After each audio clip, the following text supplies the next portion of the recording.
Yeah!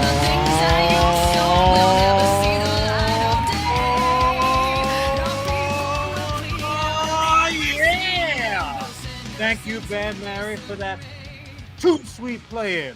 Welcome, all you four-color funny book aficionados. This is U.S. Comics Cast, HQ for all things comic book related. I am John Rivera, the CEO and co-founder of U.S. Comics. How you doing? And that must make me your COO, the co-creator, the co-host, and your favorite hybrid panda in all the multiverse, Charlie Rivera. Damn My dear straight. brother, happy comic book day. And a happy comic book day to you, sir. Charlie, I just got to tell you, Yeah? that I am a purveyor of all things informational. That's both true. here on Mother Terra and across the entire galaxy. And the fact of the matter is this: the Billboard Top 100 universe-wide is in. And shockingly, Charlie, there has been a change in the charts. The long-running hit #1 song by our very own Friggin' Dan and the Modal Nodes. That's right, Mad About Me has been knocked off its proverbial perch, and we have a new #1 banger for the charts. Charlie, tell these good people what the hell I'm talking about. I'm gonna argue it because I think #1 in all of our hearts will always be. Come Come on, Charlie. Do not play yourself 3 minutes and 18 seconds in. You are indeed singing right now, Mad About Me by said Friggin' Dan. Friggin' Dan, if he saw that, he'd be like, Friggin' Charlie. My Son of a bad. bitch. I told you, I'm. Come on, man. This is where my nerd colors really show. Because I told you, it took up to the Mandalorian for me to even fucking pay attention. Charlie, so I wasn't sure. For anyone who was I had visions of not fucking up that joke, and I did it wrong. Charlie's musical tastes, he was stumbling and bubbling not 20 minutes ago over the damn Stanford and Son. He was singing it. He's like, oh, that new Star Wars biggest jam. What is the jam? I'm like, Charlie, that's Sanford and Son. What the hell are you talking about, dude? Fun, real, complete aside, before I believe I know where we're going to go with this conversation, but really quickly, one time I was going on a last-minute audition to what stands right now as the last musical I ever did, and I was talking to you about, like, what the fuck song should I audition with? And you were like, well, what do you listen to in the car? And I was like, only wrestling themes, and none of those are appropriate for musical auditions. So my musical acumen is not great.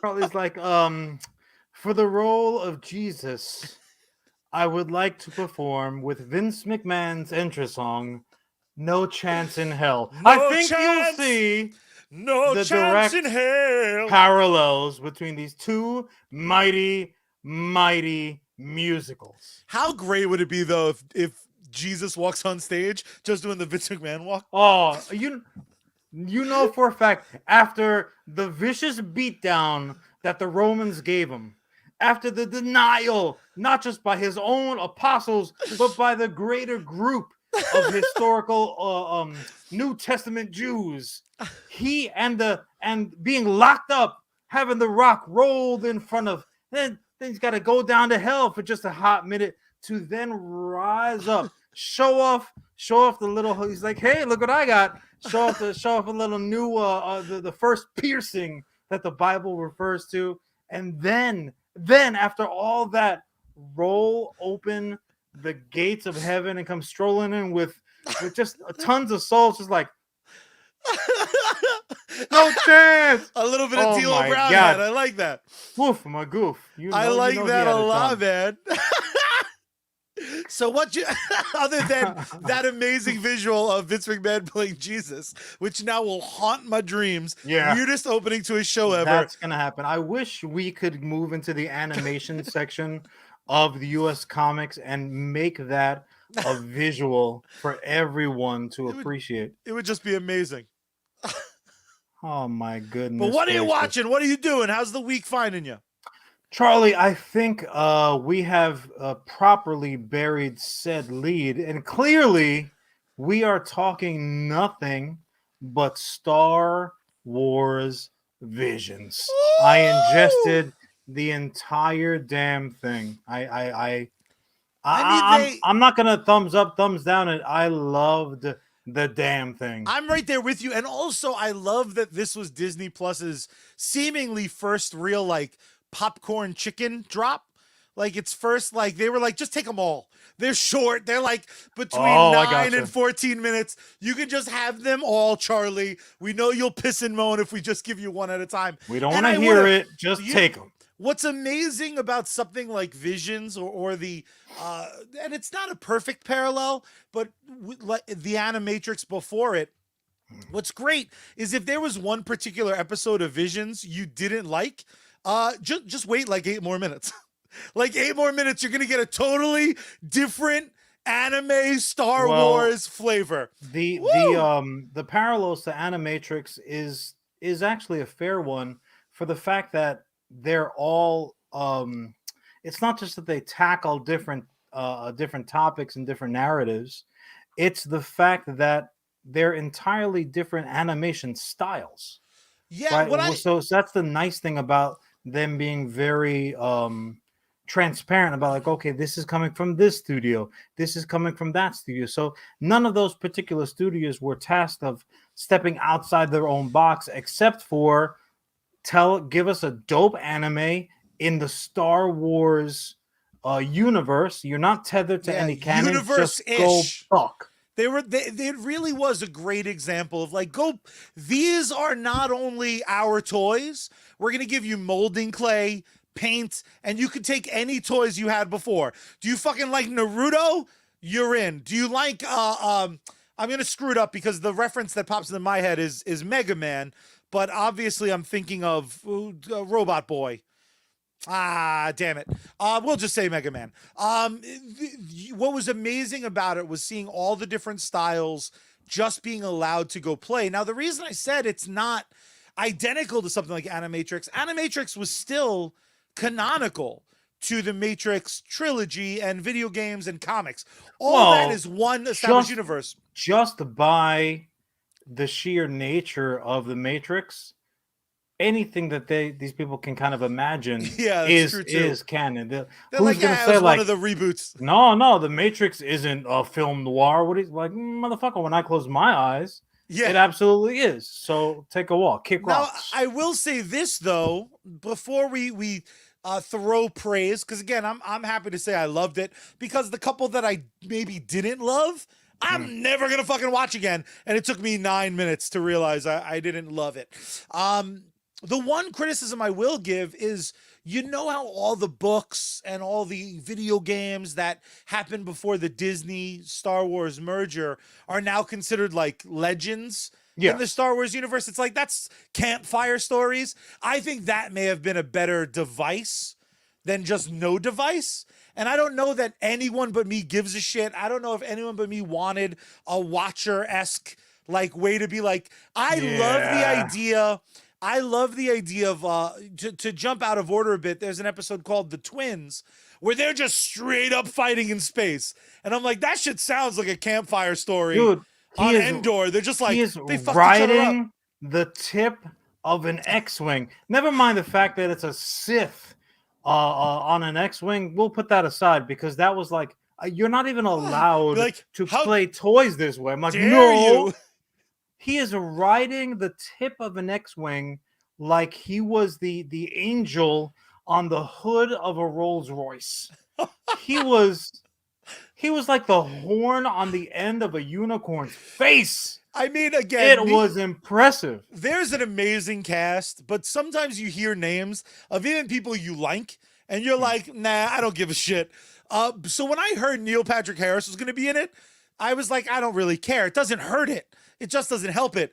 But the character he plays in that episode, when he busts off his like Sith dark armor and it's just like almost hits a Michael Jackson pose. Like Darth Doogie? This motherfucker, first of all, Darth Doogie, now canon. Darth Doogie cosplaying Han Solo under his cosplay of Vader is some next level New York Comic Con action. He took off that gear like he was in the NBA, the sixth man coming off the bench. He's like, oh, you're calling number 7? And the shirt was gone, the pants were gone, the tearaways. Oh my God. It was absolutely awesome. I'm going to ask you to bury the lead somewhat, though. Yes. What was your favorite episode?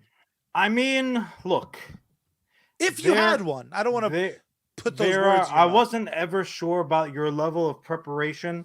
So I like to go low tech when Charlie is fully Death Star operational over there. The bottom line is you cannot even talk about this series, and certainly I could not lead us into this topic without talking about Tatooine Rhapsody and the new #1 banger for the Star Wars universe. That's right, I've already put in a request to have our very own Bad Mary cover this tune, and I demand that they mention my name before they count that 1, 2, 3, 4.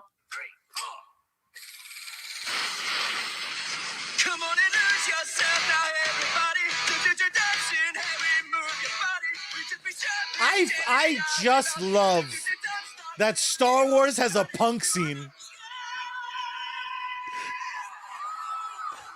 Ooh, so good. That's the Straight one. Up Star Wars banger. That's the one I pushed for them to make canon. If any of these are gonna fold into like canon, be like, no, that's the new #1 hit. Like all the rebels would be jamming out to that shit. They're not listening to that's some Empire shit. I have to say, and obviously, and his name escapes me because my preparation might be worse than Charlie's. Obviously, the John Williams work he's a certified genius, right? He's a certified G, and the G is for genius. But the gentleman, and again, his name it's on the tip of my tongue. But the gentleman who's doing the music for the damn Mandalorian. I mean, he is genius adjacent, if not already classified. He has time. He has time to like that crawl up the charts. That music is at its best when it invokes emotion. Yes, right? And music specifically the Mandalorian does exactly that. Per episode, there's different tunes and what have you. In terms of the Star Wars worlds music, what they're listening to on their earbuds is whack as hell. Like that's why everybody's so angry. That's why there's intergalactic strife, because their tunes suck, right? This might be the first in universe tune that was like just, oh boy, those penis aliens friggin' Dan and them, they had nothing. That skinny wannabe Tina Turner girl, that group with the purple blue elephant jamming, they got nothing on this damn band. Dude, how great would it be like when we open up now an animation studio just for stupid podcast jokes? How wonderful would it be? Like that song starts playing, a Sith and a Jedi start making out. Oh yeah, it just like you just see lightsabers just powering down like fuck it. They're singing into the hilts. Yes. Like no. Dangerous, that dangerous. is dangerous. What do you can't do like, that. No, but I have an umbrella attachment. It's gonna be like a laser show. Umbrella holy attachment. Shit. Oh God. Right out of the gate with Duel. I mean, again, the never. I didn't know what I was looking at first. Maybe it was just me. Maybe I was tired when I was catching that particular. I'm like, is this my umbrella has done that to me? Like on Fifth Avenue on a windy day, you're just trying to get, and it just the wind takes the skin off your umbrella, and you are left with basically what they were cleaning the chimneys with in that scene in Mary Poppins. You're like, this is just a weapon. This is and Star Wars said, yeah, that is a weapon. All you got to do is slide it onto a lightsaber, and you're like, meow, take that, Mary Poppins, you witch. Well, you want to talk about me going from like dumb to I yay in 10 seconds flat. I do. I Absolutely. saw that fucking umbrella lightsaber and I was like, what a stupid idea. Then I saw it like slipped off and it wasn't the weapon of choice. And I was like, Right. there's fucking lightsaber attachments. I Wait. flipped over the table. I She had smacked. a Swiss Army lightsaber, basically. She's like, I what just you need? am. Oh, yeah, toothpick. Oh, open a can. Here you go. That, without question, was the first time in as many years George Lucas was like, why the fuck did I sell? No one told me I could do lightsaber attachments. He would have had like a bandsaw lightsaber. There would have been like a fucking pizza flipper lightsaber. I mean, still the greatest lightsaber of all time, designed by you. One day people might see a version of it.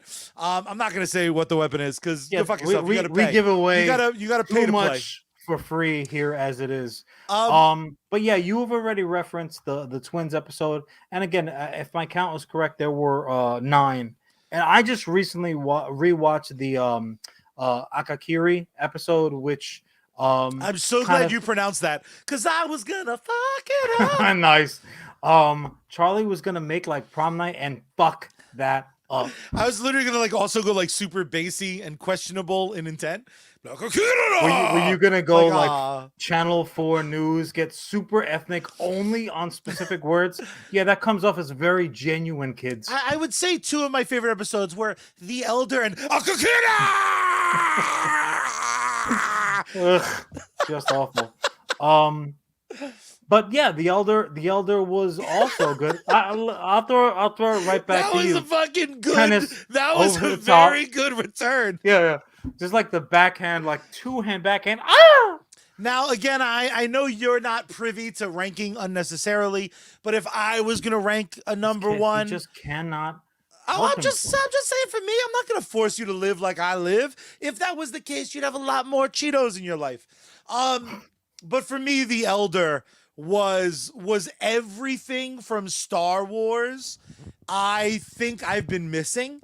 Again, on this show, I fully admitted The Mandalorian is what really made me, for the first time ever, fucking love Star Wars. I always liked Star Wars because Star Wars is likable as fuck. The weapons are cool, the characters are cool, droids and shit are amazing. There are Muppets. How do you not like it? Anyone who doesn't like Star Wars is probably a goddamn liar, but tell us in the comment section. Because I like interactions.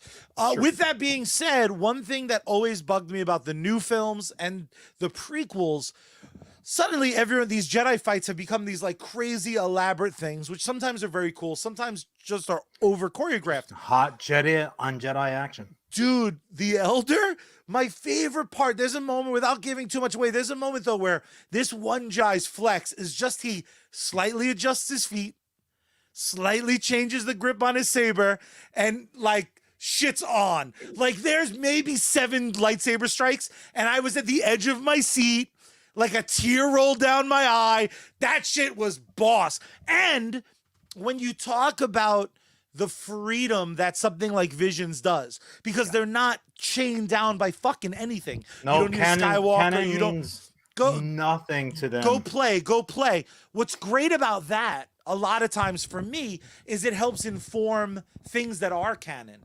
So if you tell me the next Star Wars movie, there's going to be a fight that's 4 strikes, if it's anywhere near as intense and well choreographed as this fight, fucking sign me up, man. Because as much as I love a crazy duel, there's something about that, like a Ronin, you know, a Ronin taking on an army. Huzzah! Like that one fucking kill strike. Oh man, it gave me all the feels. But I mean, that's kind of the entire point. And the nice thing is with stuff like this is that someone can tell another story, right? This is clearly not the Skywalker saga. Yeah. This isn't another excuse to dust off the Emperor one more time. This is not an opportunity to it was him all along, we swear. Chop a Wookiee in half and make an Ewok. Like, this is none of that. This is just an opportunity to say, hey, man, I'm picking up what you're laying down. I get it. I get the type of stories that you're trying to tell. And you know what? Here, I've got one also. And even the ones that I preferred, I'll put it this way, there are certain episodes within this anthology series that I'll go back to and watch again, for sure, multiple times. But there are some that I won't. Like like a TOB1, Oh, I have no need to go back I'm to a that. Mega Man mark, so I was But all that's what I'm in. saying. Like I feel like I've been there already. I'm down with I'm down with the MM, of course. Come on, dude. Like, who you talking to, bro? Like I get it. I get it. More to the point, though, Leonard Nimoy said it best, right? Leonard Nimoy, as we all know, was while he was with us, was very much an active part in the Star Trek. We'll call it a reboot, but that's not really what it was. It was kind of like a Know what the fuck it was? dust it off and let's go, right? Because so many of the Star Trek faithful had a big problem with what was done. This is what Leonard Nimoy had to say. Canon is only important to certain people because they have to cling to their knowledge of the minutia. Open your mind, be a Star Trek fan, and say, where does Star Trek want to take me now?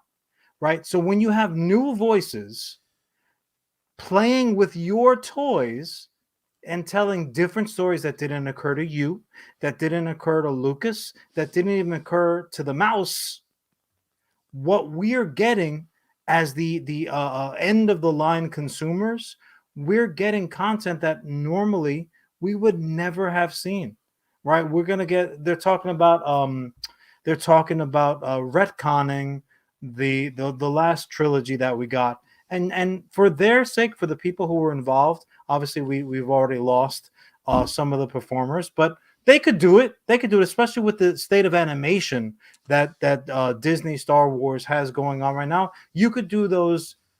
You could do that arc in animation form, retell it so that it makes sense with a singular vision, so that it wasn't fighting against itself, and it'd be amazing. And I would watch it Yeah. without question. However, what Visions shows, and what Mandalorian before that shows, and hopefully Book of Boba Fett will continue, and all these other properties, all these other projects that are going to be on the rollout now, is that there is so much meat on the proverbial bone with Star Wars.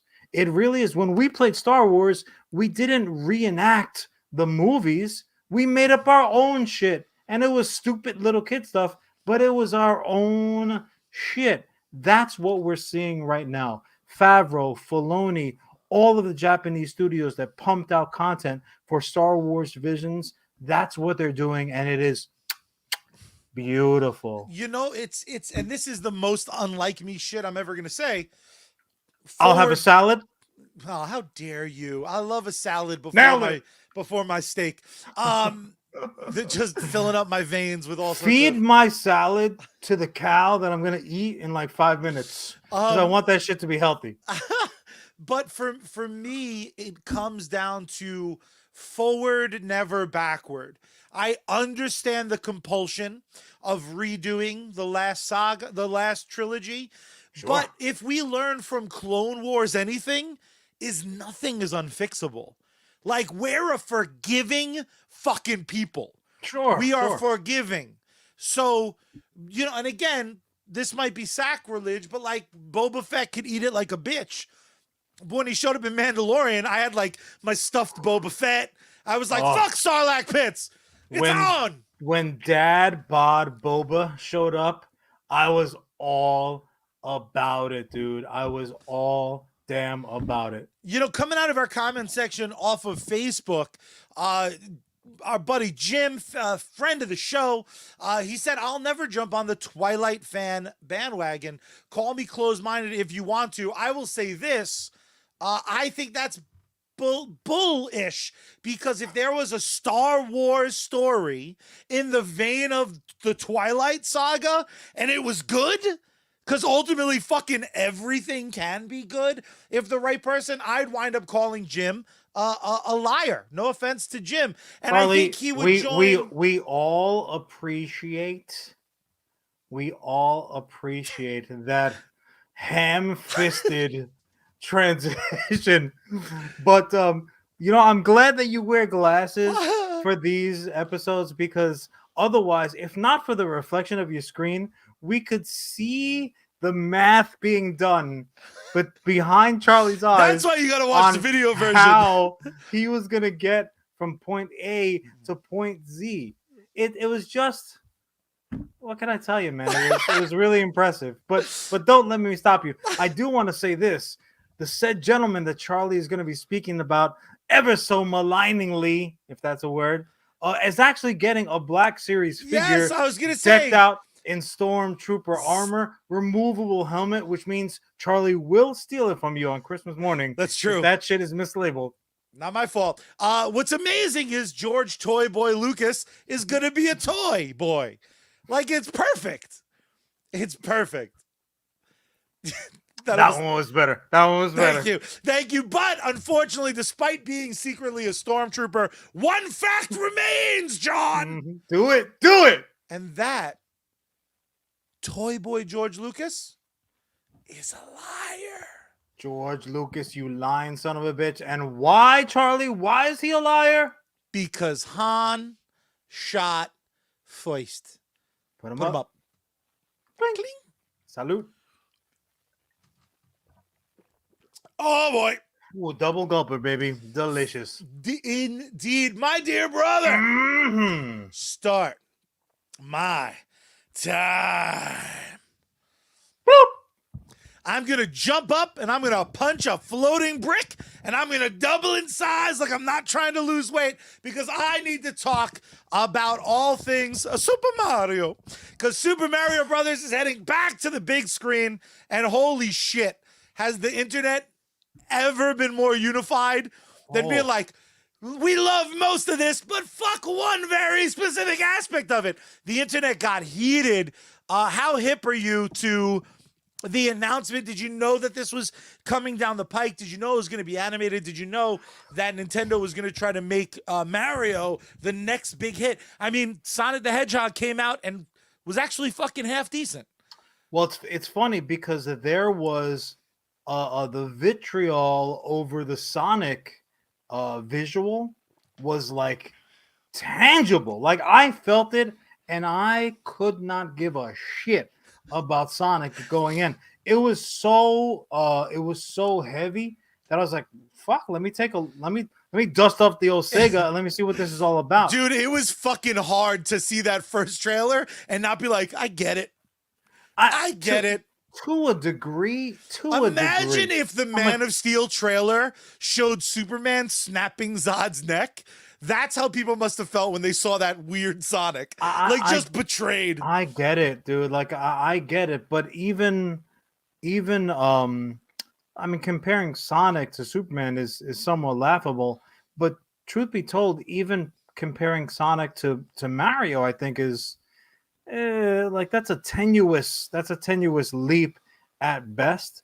But this has been heavy opinions going on, and this is an animated feature, right? Yeah. So this is not a live action. Chris Pratt's going to throw on the overalls and the hat, and Charlie Day is going to be Luigi. Like, which the cast, if you just look at the cast on paper and didn't say, oh, this is what the project is going to be, the cast is lights out. Do you have it handy? You want to run down the cast? Yes. The first thing I want to say, though, before I run down the cast, because of course it didn't capture correctly, the one thing I will say is, on a personal level, yes, I am very bummed out. Despite loving Charlie Day, I'm bummed out that John Leguizamo won't get to once again throw on the green hat, man. Colorblind casting. You do understand, though, that this is not a sequel to the very, very maligned, but now very suddenly loved, beat up. I mean, who's suddenly loving the live action? Bro, it was like trending. I felt so hugged. All right, because people were like, "It can't be fun." This is where I did not want the show to go. Not just today, but ever. Don't you talk shit about Johnny Legs. Listen, I never want this show to get heavy. And you know, I love my boy Johnny Legs. I have seen everything he has done on Broadway. I've read most of his, the things that he's put out. I've seen a ton of his material. Matter of fact, he told me that I was a sharp-ass dresser, so he clearly knows what he's talking about. Son of a bitch. in any case, so Johnny Legs, as Charlie just mentioned, Johnny Leguizamo himself went right to the Twitter machine and posted something about He's like, like, "Oh, I love checks. I'm bummed out." Not even like self-promoting, just more like saying that, "Oh, well, this is it's a shame that this has to be an all-white cast." When it's not. It's super not. It's not an all-white cast, and I do understand. And Johnny Leguizamo has gotten into this kind of this end of the pool in the past, in terms of like ethnicity and nationality and background. Um, when when when Super Mario came out, it wasn't necessarily that it was colorblind casting because he has Italian in his family. He's got Italian blood in him. He eats So Italian bread all the time. it's no, but I'm being serious. I know. He's it was not colorblind casting in that case. He's of a mixed heritage. So anyone who wanted to say something, never mind Hoskins being from fucking, being from Jolly Old England, this is a fucking video game. Yeah, it's very What funny are you guys talking about? it is a little bit funny that like the conversation is about an Italian by way of Japan who's like used to be just a couple bits. But let's go over this. His last name is Mario, and his first name is Mario. You want to talk to me about this property's authenticity? You cannot go to Italy right now. You can't even go to Little Italy right now and find a guy named Mario. You'd be sooner to find a guy named Guido. He might be connected, but you'd find him.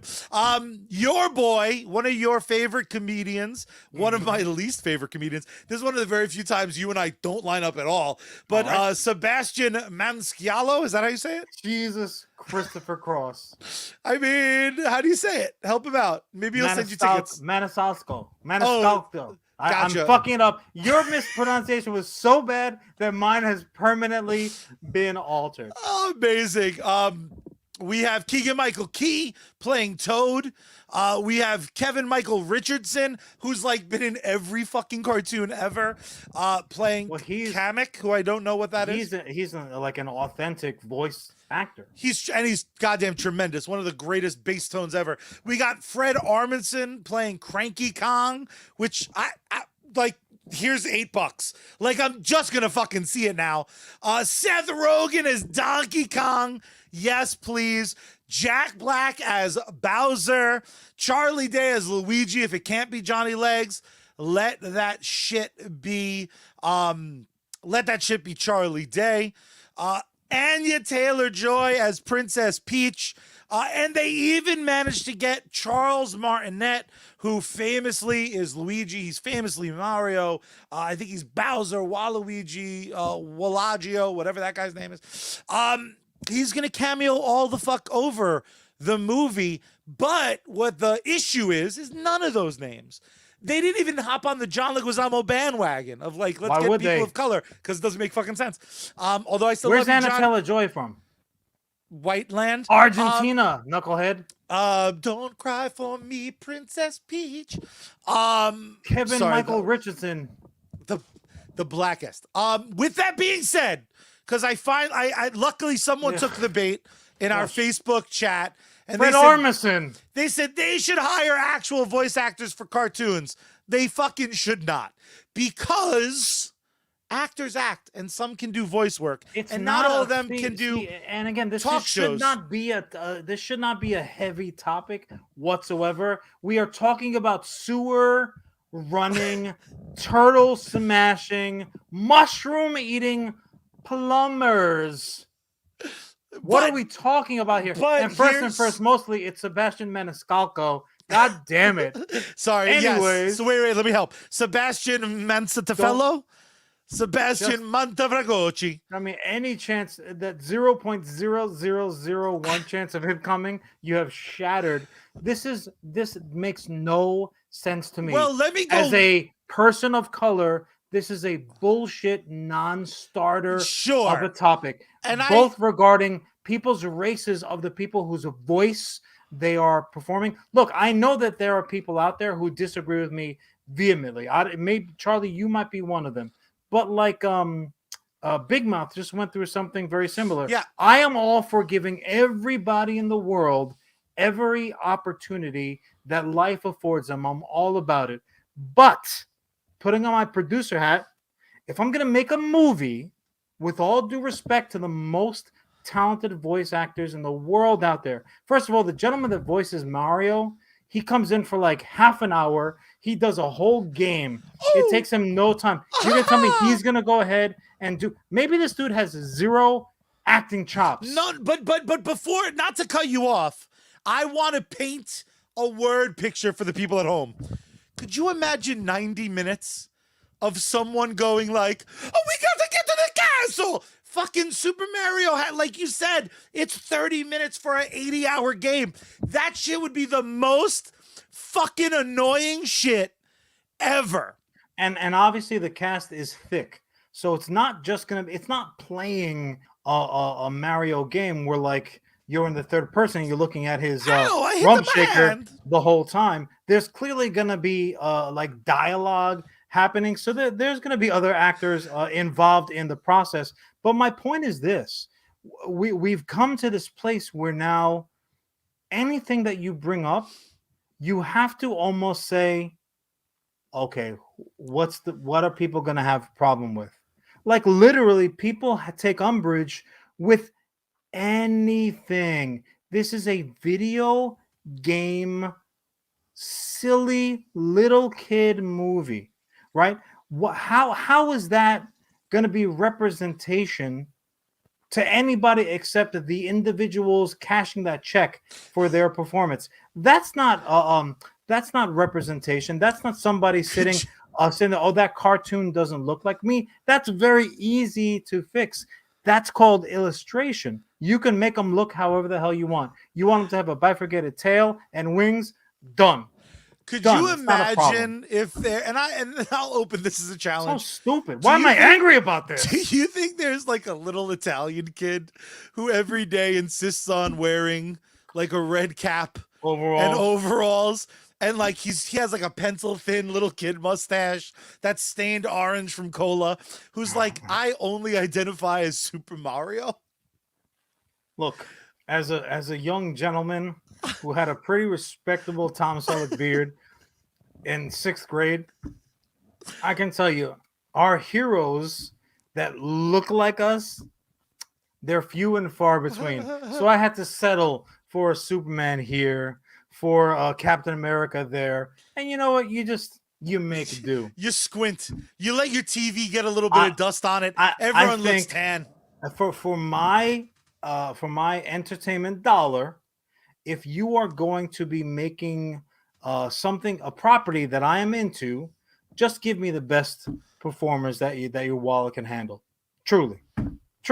Like at the end of the day, that's what's most important. So it's an much entertainment. It's not social commentary. Give me a break. So and again, I'm not saying that these conversations can never happen, but maybe not over Super fucking Mario. And also like, but here's my point. And again, this should not be the topic of conversation in a comic book podcast. They have comics. But no, I'm not talking about Mario as the topic, dipshit. To my point of view, and this is just my opinion. This obviously is not. This is not.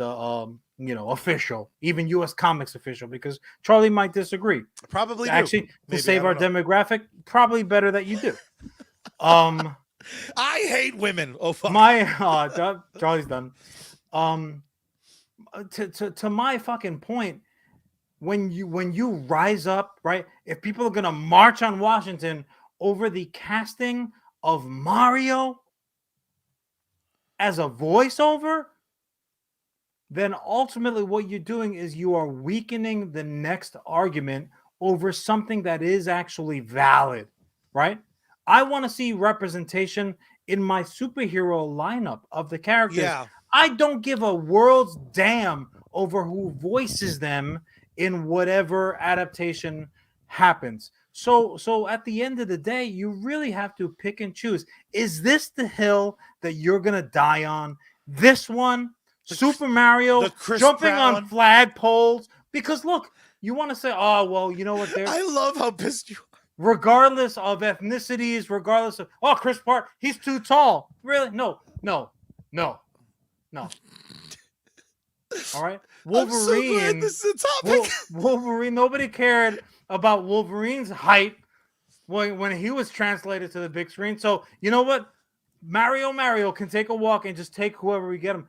Everybody loved Chris Pratt when he was doing the voiceover work in the Lego movie. What happened? Where did the love go? He came out as like super religious. So he broke up with Anna Faris. The world has. He pulled a Ben Affleck. He pulled a Ben Affleck. This he got Italian too close to the is sun. Not Christian. Do you think Mario does say, "Oh please, our Lord of Jesus ahead, please let me murder these turtles and kill these mushroom faces get to that sweet Princess Peach"? How awesome! How awesome would it be if before the movie, like as the movie's starting, just Mario goes to a corner, gets on one knee and pulls a Rocky and just does a quick, like what if they just, instead of Super Mario, it's just Rocky? This is the reason why US Comics needs an animation studio attached to us right now.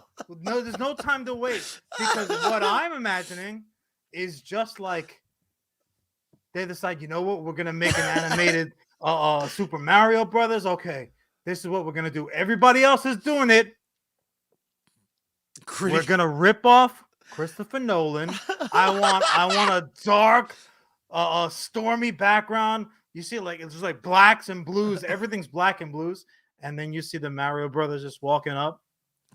They're just getting all geared up. You see, like one button, the hats pulled up. The rosary dropping out of their combined hands, hammer in one hand. In nomine Patria et Spiritus Sancti. And just I want a full Boondock Saints scene as they're getting ready to step into the sewers and beat some Koopa ass. That's the movie I want to see. And you know what, Chris Pratt? You are more than welcome to voice the lead character. Okay? Only he has to have a terrible Irish accent if it's going to be a Boondock Saint.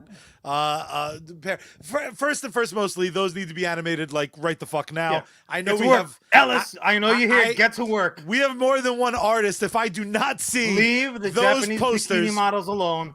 Get to work on my Boondock Saints. I wasn't going to mention him by name, but the fact that you did, I'll also take that poster where every adaptation is just bikini-clad Asian women, men and women. Charlie, I'm not a piece of garbage. I'll take what comes. For me, more than anything else, this is one of those times where the internet outrage genuinely made me very happy. Because like when you happy? Because when I went in a Schadenfreude way, when I logged into Twitter and I was like, COVID's a hoax, the vaccine gives you a tail, bad news, the government's gonna shut down, they hate you, Charlie. Super Mario Brother movie has people in uproar. My bad. It's all right. I get it. The fact that it was so many people with such strong opinions. But again, the one thing I couldn't get out of my mind genuinely is the idea of an hour-and-a-half movie with a guy talking like this. Oh, kill me.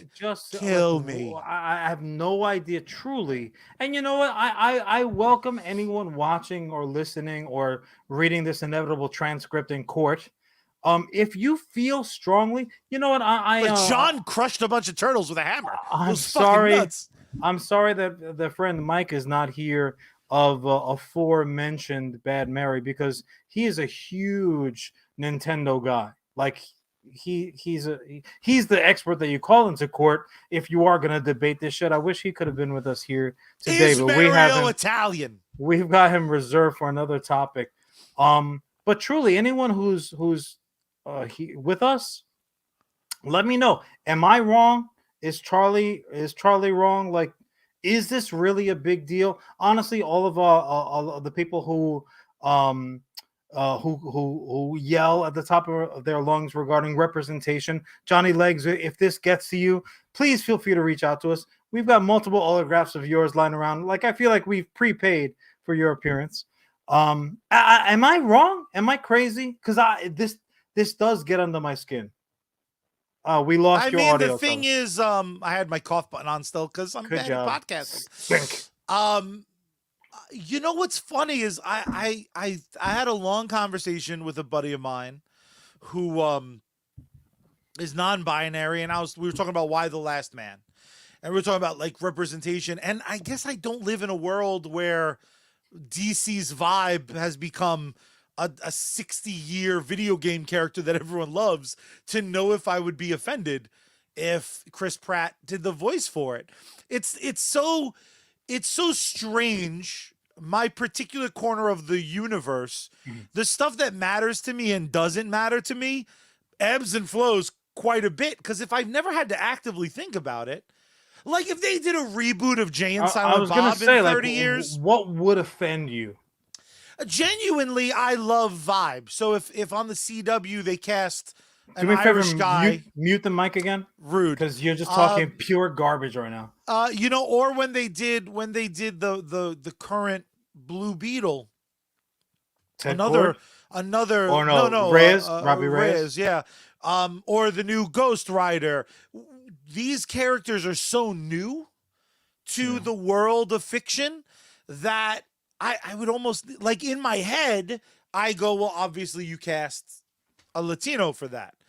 But we're living in a world where they could gender bend it, but then I would still want a Latino, I think, because I haven't been in a situation where I've had so many that maybe I'll stop giving a shit. Maybe it's because I haven't had any. I have a legitimate question, because you know what? Now that you're talking out loud, had not Stephen Yeun been cast for Invincible, I would have raised a mighty eyebrow. And if I raise one of these eyebrows, I mean, there really is technically only one. I kind of do some warlock shit to make them two.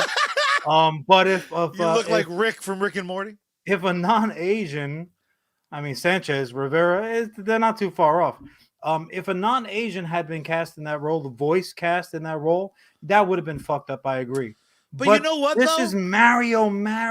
Let me just say something, though. Rick Sanchez, to my knowledge, Huh? is not voiced by a Latino man, and I've never given a fuck. Isn't he voiced up by one of the creators of the show? Yeah, Roland, who again, in which case I could be wrong, but I've never given a fuck. They made the show. So if that person wants to say, "Look, I'm that's like saying I want the head seat at Thanksgiving because this is my house. Fuck you if you want to say no, that's not right. Oh, it's not right. You know what? Don't watch my shit. And Take a walk. That's what I want to say, and I'm not confident enough in myself to you're like say 70% take a walk. I'm not getting the t-shirts made up as of yet. I'm just saying it here with the understanding that if it turns out that I am wrong and the internet turns against me like it did Chris Pratt, I will be deleting this show from every platform in which it runs. I suppose the uncomfortable truth is to fucking Mario Topping's getting deep. What the fuck? I suspect that my honest truth is it is sometimes very important and it is sometimes not at all important, because Invincible, to me, I think it would be a disservice to not acknowledge the characters' mixed, half alien, half Asian, mixed ethnicity. However, I do not know I would have given a fuck if the voice actor was otherwise ethnic. I don't always give a shit, and yet sometimes I give a huge shit. And again, I think in having conversations, you just accidentally hit the fucking nail on its head. Sometimes it matters. it should be. This is not a black and white world. Yeah. The world that we inhabit, all of us, not just myself and my lovely brother Charlie and Mario and Luigi Mario and every damn toad and fucking turtle and flame ball with eyes. Even the sun had fucking eyes and a mouth in that game. Who's playing the sun? Does it really matter that you're not Does a it have to be celestial a object? son? Can God it not damn be a it. daughter? So in any case, sometimes it matters, but Yeah. sometimes It doesn't And then matter. It doesn't matter. let me I'm ask you truly this. wonder. I just want to put this out there, and then I'll let you wrap it up. Yeah. Because it's your topic, you son of a bitch. Sorry, I got you real worked up. I truly wonder if it's more of a Chris Pratt issue or a non-Mario issue. I mean, you got to give I don't props. You got to give props to Nintendo to be like, he's in the movie. He's just not Mario, because that sucks. Like, we're not putting him on The View. I'll throw this one out there. And again, his name escapes me, and my preparation is Dick. But if Peter something, is that his name? Optimus Prime. If Optimus Prime was ever... It's Charles Martinet. All right. If he was ever voiced by someone other than Charles, what'd you say, Martinet? I would take a huge issue with it. But not because he's not a damn robot, but because that is what I've come to expect. Now, conversely, yes, I don't give a fuck. See? And what's funny is, let's say the closest comparison to Transformers for your childhood, for argument's sake, let's say it's Power Rangers for me. I don't ever need to fucking as much as I said for me, motherfucker. I've never needed when that so reboot came out and fucking Breaking Bad was Zordon. I wasn't like, motherfucker. I was like, yay, Zordon's in the movie.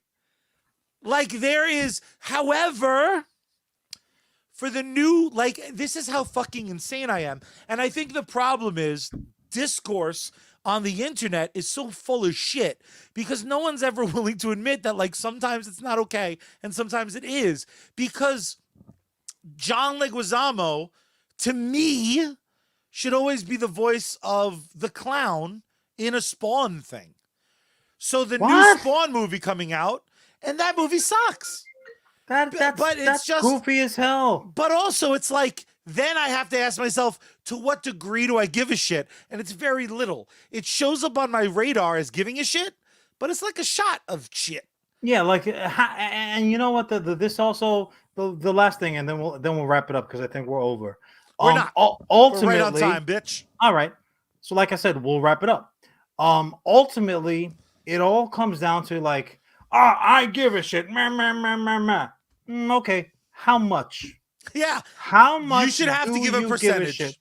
Not even that. Will you not watch this because you give so much of a shit? Yeah. Or is your give a shit quotient only so much that you will sit there and watch it like this with your arms folded, like, and I'm gonna have something to say while I'm stuffing my stupid face full of M&Ms and popcorn and spitting, and then probably having to pee like with 5 minutes left. And then you're like, oh, fuck it, tell me how it ends. If there's any after scenes, after the credit scene, I'm going to catch them. Like, is that how much you care? Do you care so much that you are not going to watch it? Then I would go ahead and offer.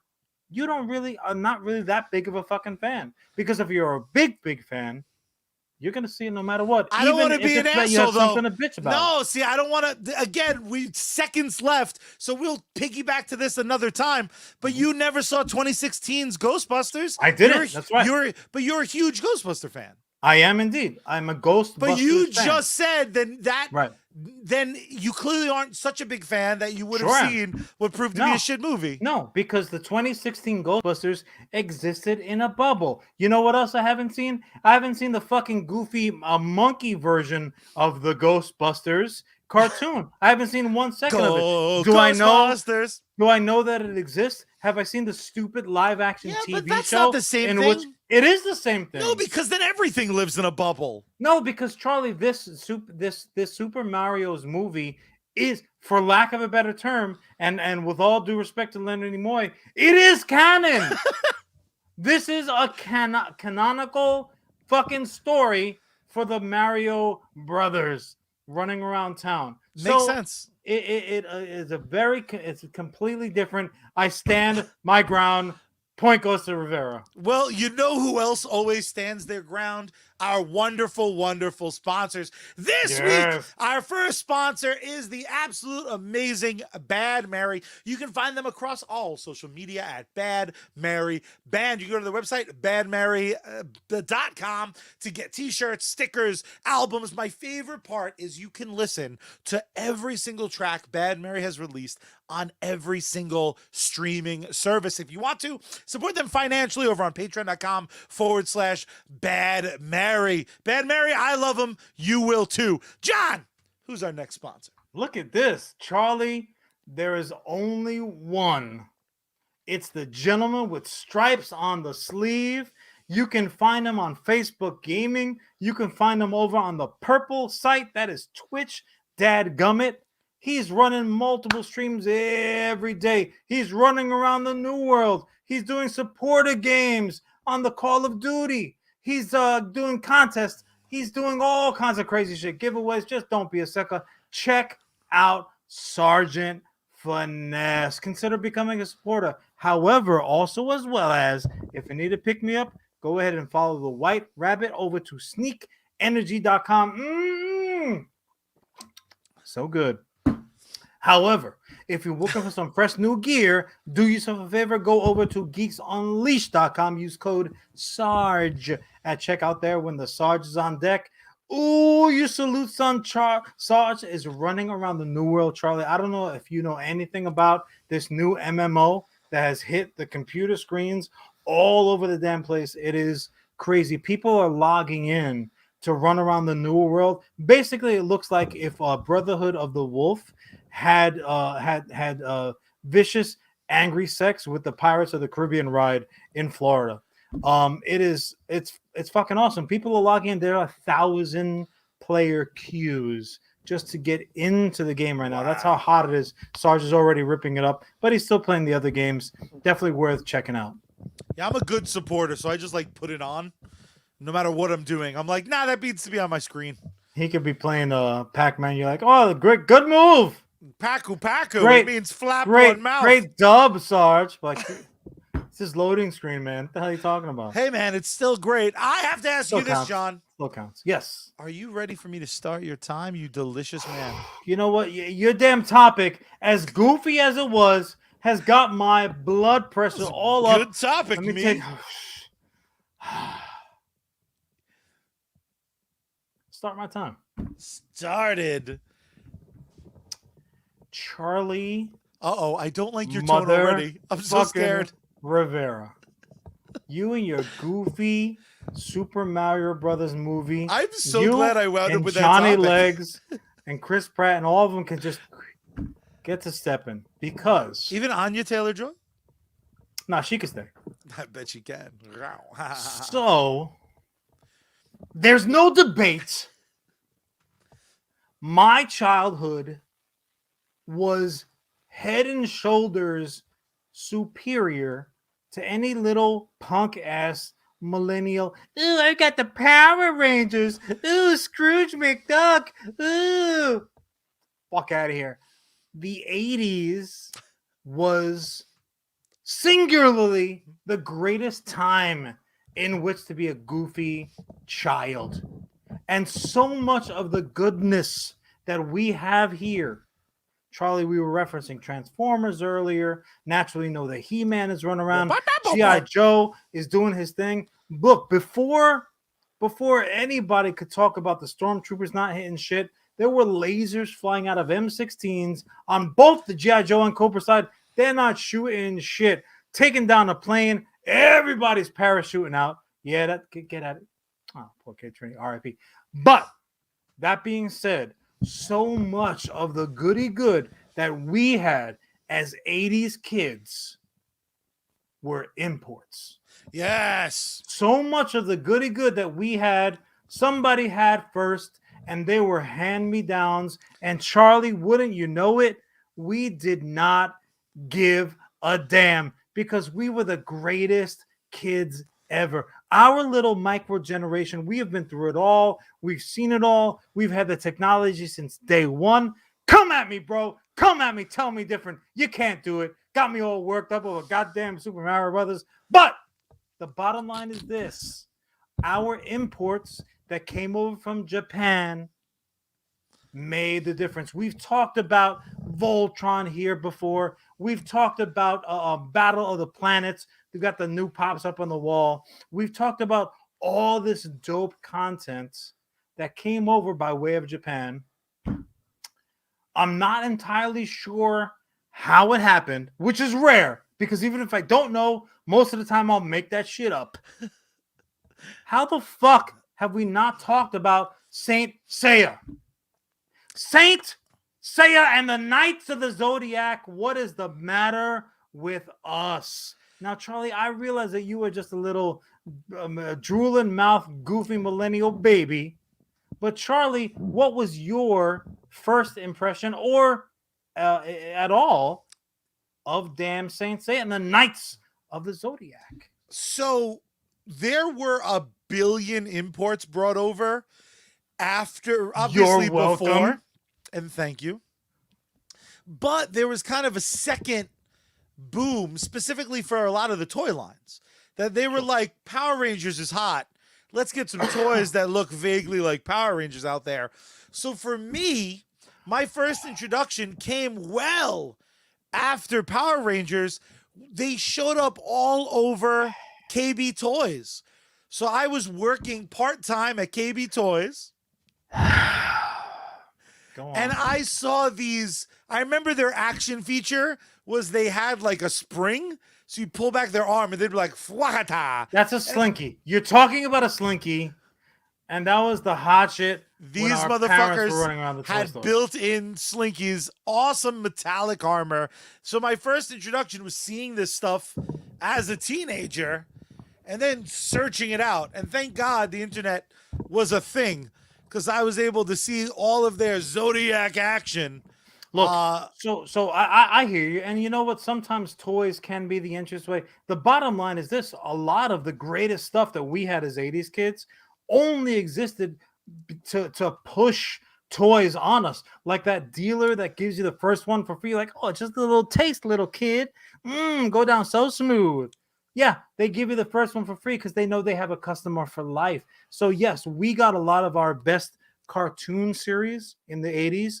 Because they were pushing toys on us. He-Man only existed as a cartoon to push damn toys. Like, Thundercats was like that. Yeah, like, oh, you want furry underwear? I got you, son.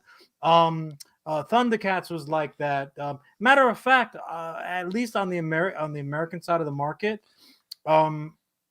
only the Japanese imports were not really like that. They existed as they existed for entertainment's sake. So Saint Seiya actually started, for anyone who's unfamiliar, shame on you, as always. I'm so tired of having to educate your dumb asses. Goddamn bony jabronis. Unbelievable. So Saint Seiya started as a manga, which anyone who is uninformed is indeed a Japanese comic book, for lack of a better term.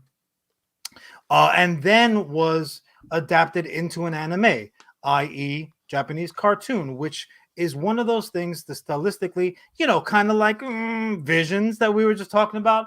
Anime is not just the new girl that's working in the bookstore that you look for. Where's Anna? Anna May, is she around here in any place? Terrible. No, Anime that's a real story. Ryan Nolan will tell you all about it.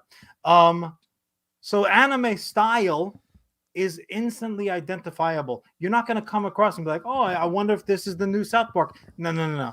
This is not going to be confused with any other form of cartooning, because it's so much more, right? Now, in Charlie's defense, most people who are now proud Saint Seiya fans, they came across it, at least on American soil, by way of Cartoon Network.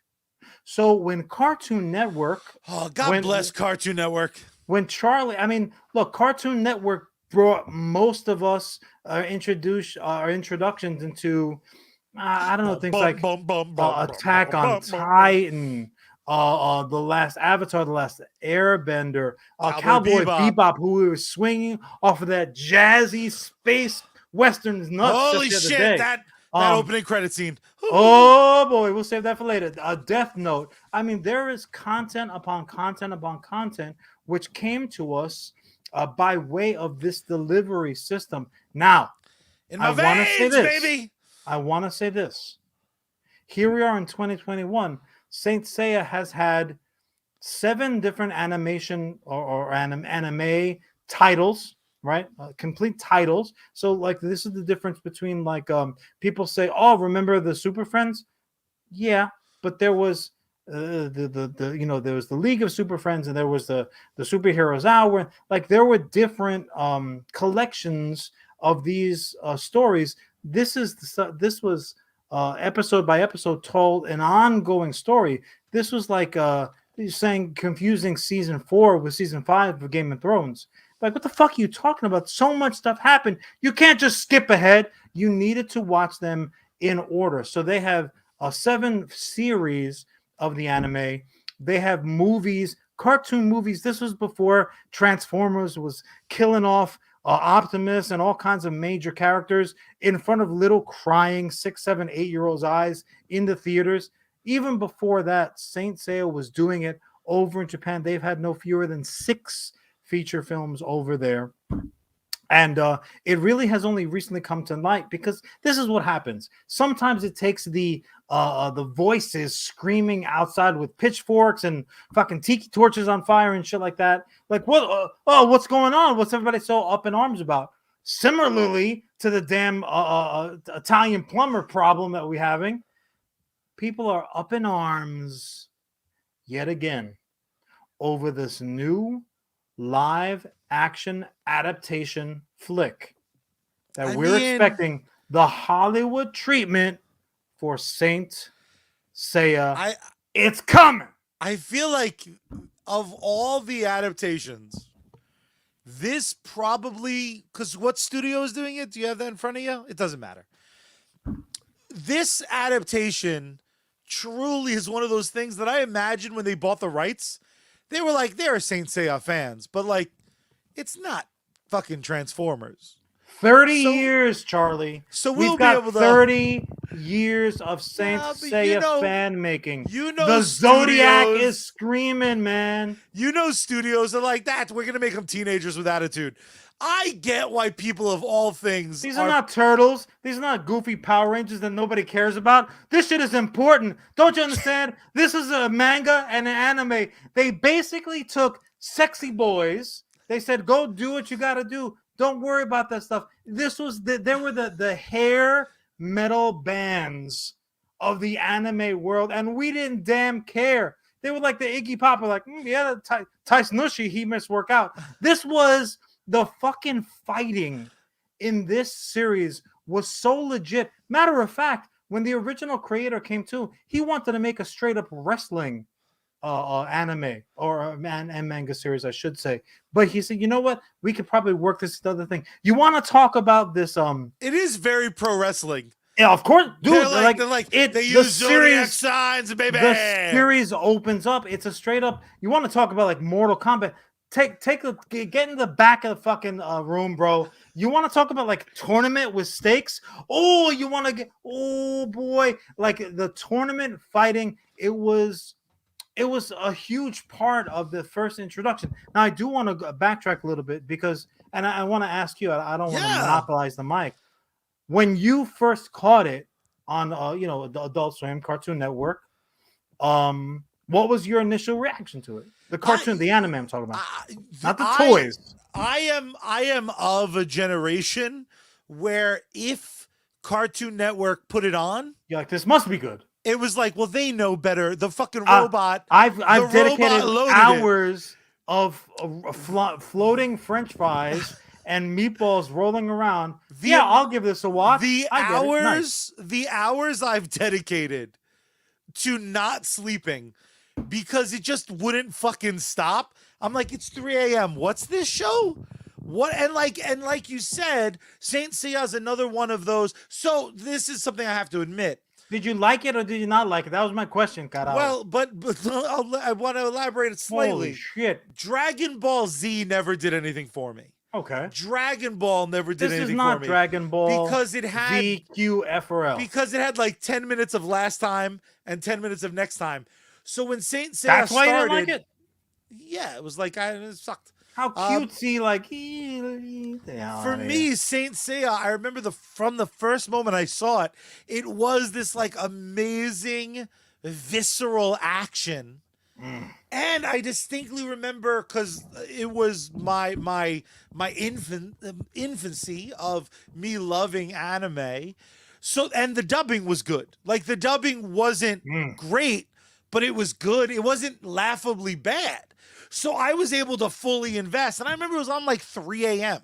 Like it was some absurd time slot. And every 3 a.m. there I was for another couple installments. It's interesting that you say that, Charlie, because I'm an interesting guy. occasionally I am Goddamn it. taking a different tact. Ooh. There's dubbing, right? When you're talking about art, art is not, like a paint by the numbers type thing. Art is multifaceted, and just like any project that's worth its salt, you have many chefs in the kitchen, right? So you say, "Oh, the dubbing was good." You know what? Maybe the dubbing was better than good. Maybe the dubbing was damn great. I'll tell you this: the translation was due to caca. Not good. That's Because where my ignorance pops up. this fucking series came to Cartoon Network and was canceled by Cartoon Network. I think it maybe got 35 episodes deep. 35 That episodes sounds deep right. of a run. The original run of the first season was like 114 episodes. They did not even get halfway through the damn thing. I will say this: Charlie's referred to dubbed English dubbed version is now available in its entirety. All 114 episodes are available of season 1 on Netflix streaming right now. Ooh. If you don't have it, get it. It's cheap. If not, I'll give you the password. But if that's if you're thirsting in the desert, you can drink your own pee. Sure. Sure. You can do it. I would suggest though to do something a little different. Hopefully you got a machete, find yourself a cactus, slice that son of a bitch in half, and drink right out of that prickly bitch until you can't drink no more. But also as well as get yourself. There are all these kind of crunchy international Crunchyroll and stuff like streaming that. services where you can get these animes in their original form. Charlie, it is a huge, huge difference because if you were watching it at 3 a.m. and your sliders were misaligned because like I'm kind of sleeping, but I gotta pee a little bit, but also as well as here's a beautiful young man beating the piss out of another good-looking guy. It's like Axl Rose throwing down with fucking poison and talking about every rose has that was my takeaway. Dude, there was no part of me that liked it because of I couldn't tell you what the fucking story was about. It was not great. And I'll say this. Only by comparison are you able to say that. Now, had I never come across the original in its format, I wouldn't know that. However, just because of its sheer longevity, you have to say this is gotta be 30 million people can't be wrong, right? So you know that there's something to it. The American dubbed version, and it's funny because we were just talking about like, listen to Audible books on tape. They're absolutely fantastic. I will say this: I don't care what the series is. Someone can come back at me, the best dubbed series in the world. It was done so great. It had all these amazing performances. That's great. The original is look at me and Charlie. The original is always better. Clearly, we make this point every damn week. Watch the original. Read the captions. There is so much action. There is so much fighting action. Charlie, you know how long it took me? An embarrassingly long period of time for me to realize, like, okay, you see somebody catch a vicious beating 1 week. And then somebody's got the gold cloth, and all of a sudden, oh, look at this armor. Oh, shit. And then, like, the person who took that beat down, who had been in multiple episodes before that, you don't see them anymore. They weren't written off the show because there was a contractual dispute. Charlie, the fucking character, died. In the first maybe 10 seconds of episode 1, somebody pulls a Van Gogh and rips an ear off and goes flopping into the middle. You're talking about a combination of Japanese fighting styles, and also as well as the Greek pantheon. And you're talking about it is fucking bonkers. This show is so good. I have you to ask gotta you, though, watch it. And here's the embarrassing thing. I've never seen more than the 35 Adult Swim episodes. I didn't know there were multiple series. I got news for you. You're going to be up past 3 a.m. So you have the original Saint Seiya series, which ran 114. Then you have Saint Seiya Hades, which ran for only 31. Then that was followed by Saint Seiya The Lost Canvas, only 26. You could bang that out at lunch. Saint Seiya Omega went for 97. Saint Seiya Soul of Gold, 13. Saint Seiya Sinatsu Show, 10. And Knights of the Zodiac, Saint Seiya, only 12. But that's relatively new. But let me ask you this. It got to the point where after sometimes decades between, they're at this point now. The original version, it is straight 80s anime style. It's a little glitchy. It's wobbly. Sometimes the dubs is off. But now it's a CG series at this point. And the movies is a totally different thing. You have, again, 6 flicks, animated flicks, Evil Godless Ares, The Heated Battle of the Gods, Legend of the Crimson Youth, Warriors of the Final Holy Battle, Heaven Chapter Overture, and Legend of the Sanctuary. Dude, it ends up going past the Greek pantheon of gods. Towards the tail end, they start fucking with the Viking gods. Even the devil himself, Charlie's buddy Lucifer from last week, even shows up. He's the big bad for the last go round. This series is fucking nuts, which are clearly on display because their costumes are tight. But let me ask you this. Yes. You just acknowledged that the dubbed version inferior. 100% inferior. America's going to take this shit live action? How fucking nervous are you? Well, something this big, they're not going to squeeze it all in. Yeah, 200%. I agree with you. This is going to be a dude finds a magic amulet somehow. They're not going to squeeze it all in. So Seiya is an individual character. Saint Seiya is a guy, right? And then you have the whole all the rest of them, and they're like basically knights that fight fucking each other. And you have 3 levels. You've got the bronze, you've got silver, and you've got gold, and it's a descending order. But at some point, something gets flipped, and you have gold dudes getting laid out by bronze motherfuckers. And you're like, what the hell? There's all kinds of nepotism going on because the dude that started all, his daughter is dicking around and she's messing up the works. The show is bonkers, but I will give you this. The more that you love a property, and you know what? Maybe I'm going to answer my own question from earlier. Maybe the Super Mario heat is coming from Saint Seiya level love that I have. Because when you really love something, you naturally only want the best for them. So, we had all kinds of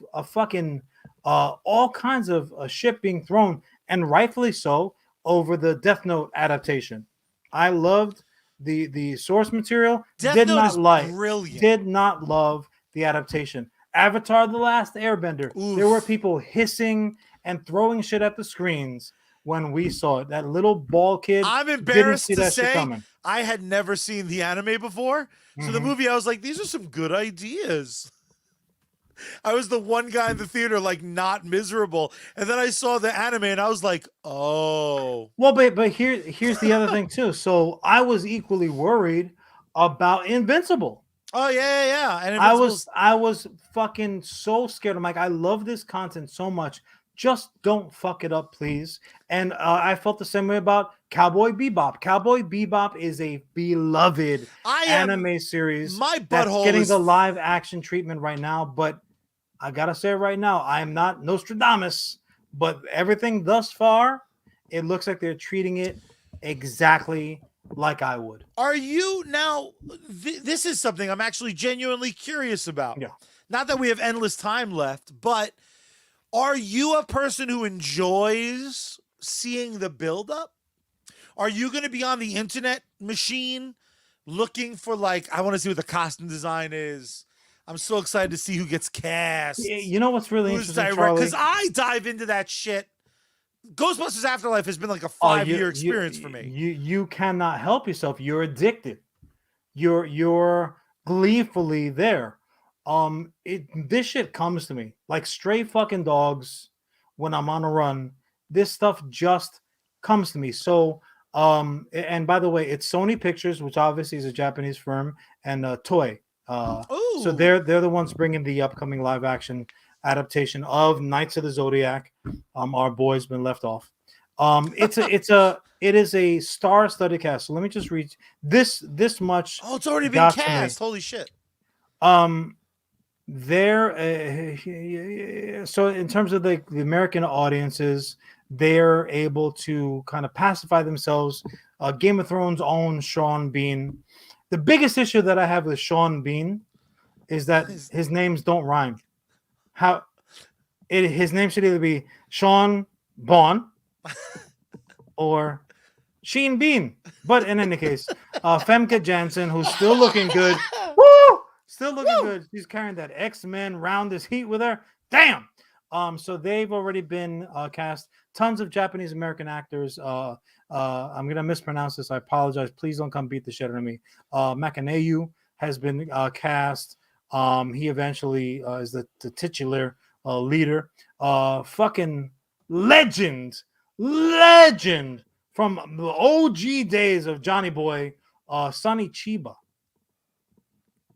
Fuck yeah. He had recently passed away, as we know. But back Makaneyu is Sonny Chiba's kid. Fucking awesome. Who else? But I mean, there's a ton of actors. Don't bury the lead. What are you feeling? This is important. Now I'll tell you my point of view first. I'm a more is more guy.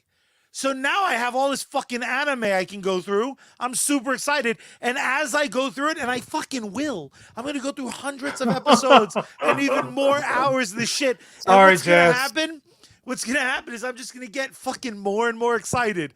And I'm going to be ready for fucking that launch day. Invested, more and more and more invested, baby. Because nothing makes me happier than when the journey is rewarding.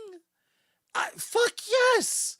Fuck yes. Clerks 3 is coming out. I'm gonna rock through Kevin Smith's films. I'll put it this way. Sometimes the adaptation is what is needed to resuscitate a property. Sometimes an adaptation is what is needed to push a property to the forefront that would not have normally come your way. And I'll give you my prime example. This is a few years back. I was living on the Upper West Side and just minding my business, headed to do my reverse commute like a dum-dum. And one of those long buses, like the buses that have the accordion in the middle connecting the halves. That you're like Shang-Chi fucked up. And you're like, King Kong is gonna rip that shit in half and be like, wah, wah. So Shang-Chi. King Kong is gonna do like Weird Al and just play like a goofy fucking song on it. I thought you used like nunchucks. Eventually, if it comes down to it, if Godzilla shows up uninvited. But it was one of those double length buses with Game of Thrones slapped across the side of it. And shockingly, because not just of my own nerdy tendencies, but because of my plethora of geeky-ass friends, Game of Thrones had never been on my radar before HBO was actively promoting it coming to their networks. So I said, what the fuck is this? And I had a pretty decent reverse commute to the office at the time. So literally in the span of that commute, I educated myself as to the amazing gift that Game of Thrones was, the Song of Ice and Fire. I said, fuck me, I've got to pick these up. I'm a huge reader, and I indeed picked them all up. There was the most recent book was soon to be released. I read all the books. I think it was 5 at the time. Prior to that newest book This coming shit'll out. be done soon. Shame on me. And before the series started. So like within the span of that summer, I got all caught up and I fucking loved it. So this might be your Game of Thrones. Fucking, This I hope might be so. like, oh, Although this is coming. I hope Let it me ends watch the shit different. out of this. I hope it doesn't like end in a wet fart. Listen, George still has plenty of work to do. He's got the opportunity. And you know what? This raises the best point. And this, I'm going to tie it all up in a nice fucking bow. When you have adaptations like this, when you have non-canon content being thrown around, what does it ultimately do, Charlie? I think it does two things. A, it entertains the shit out of you. And at the end of the day, that's the most important thing. If I am entertained, satiate me, if nobody else, and you can chalk it up in the wins category. That's what I always say. But also, as well as number two, and you have DC is doing it with Flash, Marvel is doing it with everybody, basically. Wanda and fucking Doctor Strange and Spider-Man is doing it. And now you have Star Wars doing it. You have all these multiple adaptations of the same content. What this is doing is allowing the creators to play with house money. When you just put it all out there, when you have a Star Wars Visions putting out wildly different takes on familiar content, they put it out there and then they sit back and like, let's see what sticks. Because at the end of the day, there is going to be a banger.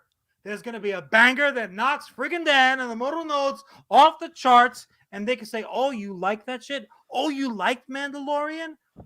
Guess what? We've got Book of Fett coming out. We've got the goddamn X-Wing fucking cop show coming. Like, this is what it allows you to do. You play with house money. Yeah. You see what works, what people really want, and say, all right, motherfuckers, get ready. Here it comes, here it comes, here it comes. And I think that is just swell. I mean, that's awesome. What I also love is that you completely avoided the question as to not have to definitively say whether or not you think it's going to be good. But I do love Who knows, bro? I do love I'm the just energy. along for the ride, baby. For the CEO of US Comics, this has been US Comics Cast featuring me, your COO, Charlie. You people know exactly what to do on all the internets. I'm not even going to spell it out. You know the things to click. You know the things to write. You pieces of garbage need to do it. But my dear brother. Yes. There is only one way that we end this and every episode of US Comics Cast. Why don't you tell the lovely people what it is? Oh, it is so simple, my magical boys and girls and everything in between. First, you got to turn the power on, then you got to turn the volume up, and you got to tune Bad Mary in. Open up the window wide and scream out into the night sky. Save me, Space Girl. We out.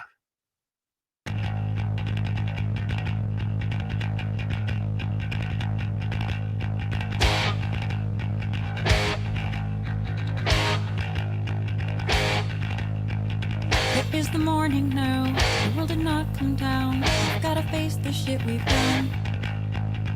No more Facebook likes, no more instant spite. We've gotta face what